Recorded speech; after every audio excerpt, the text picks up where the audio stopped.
আমি তোমাকে ভালোবাসতে পারি না? জাস্ট চুপ। এই কথা তোর মুখ থেকে আর দ্বিতীয়বার আমি শুনতে চাই না। তুই যা যা ভেবেছিস, যেটা কল্পনা করেছিস, জাস্ট স্টপ ইট রাইট দেয়ার।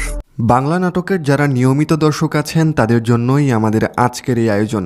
আজকের এই ভিডিওতে আমরা জানব বর্তমানে ইউটিউব মাতিয়ে রাখা নতুন মুক্তি পাওয়া সেরা 5টি নাটক, যেগুলো এখন ইউটিউবে ট্রেন্ডিংয়ে রয়েছে। আজকের তালিকার এই 5টি নাটকের গল্প এবং খুঁটিনাটি তথ্য সম্পর্কে জানতে থাকুন শেষ পর্যন্ত। চলুন দেখে আসি বর্তমানে ইউটিউব কাঁপাচ্ছে কোন জুটি, কে রয়েছে এই মুহূর্তে সবচেয়ে টপ পজিশনে। আর চ্যানেলে নতুন দর্শক হয়ে থাকলে অনুরোধ করব সাবস্ক্রাইব করার। সরি বল, যে জীবনে এরকম করি তাহলে তাহলে আমাকে একটা বোম্বাই মরিচের দোকানদারের সাথে বিয়ে দিয়ে দেওয়া হবে। বল। নাম্বার 1, কঞ্জুস কাপল। নিলয় আলমগীর ও হিমি জুটির কঞ্জুস কাপল নাটকটি বর্তমানে ট্রেন্ডিংয়ে টপ পজিশনে রয়েছে। নাটকটি গত 6 দিনে প্রায় 5 মিলিয়ন ভিউ পেয়েছে। বিনোদনমূলক গল্পের এই নাটকটি ইউটিউব ট্রেন্ডিংয়ে 4 নম্বরে রয়েছে। নাম্বার 2, ভুল সবই ভুল।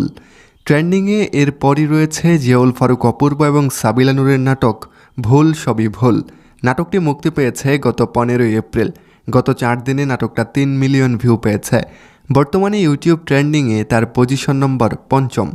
নাম্বার 3, বিয়ের ফুল। বর্তমানে ইউটিউব ট্রেন্ডিংয়ে 14 নম্বর স্থানে রয়েছে তৌসিফ মাহবুব ও কেয়া পায়েল জুটির নাটক বিয়ের ফুল। নাটকটি মুক্তি পায় গত 13 এপ্রিল। বর্তমানে তার ভিউ আছে প্রায় 3 মিলিয়ন। নাম্বার 4, মেঘবালিকা। মুক্তির 15 দিন পরও এখনও ইউটিউব ট্রেন্ডিং পেজ দখল করে আছে জিয়াউল ফারুক অপূর্ব এবং নাজনীন নাহার নিহা অভিনীত নাটক মেঘবালিকা। নাটকটি ইউটিউব ট্রেন্ডিংয়ে 19 নম্বরে রয়েছে এবং ভিউ পেয়েছে 11 মিলিয়ন। মেঘবালিকা নাটকটি কার কার পছন্দের কমেন্ট করে জানাবেন। নাম্বার 5, একান্নবর্তী। নিলয় আলমগীর ও হিমি জুটির একান্নবর্তী নাটকটা এখনও ইউটিউব কাঁপাচ্ছে। ইউটিউব ট্রেন্ডিংয়ে নাটকটার বর্তমান অবস্থান 21।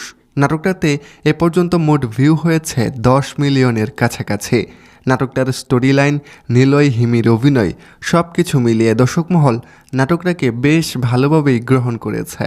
নাটকটা কার কার ভালো লেগেছে জানাবেন, কারণ নিলয় আলমগীরের এই নাটকটা ঈদে সবচেয়ে বেশি আলোচনায় ছিল। প্রিয় দর্শক, এই 5টি নাটকের মধ্যে কোনটি আপনার দেখা হয়েছে আর কোনটি আপনার ভালো লেগেছে আমাদের কমেন্ট করে জানাতে পারেন। ধন্যবাদ সবাই।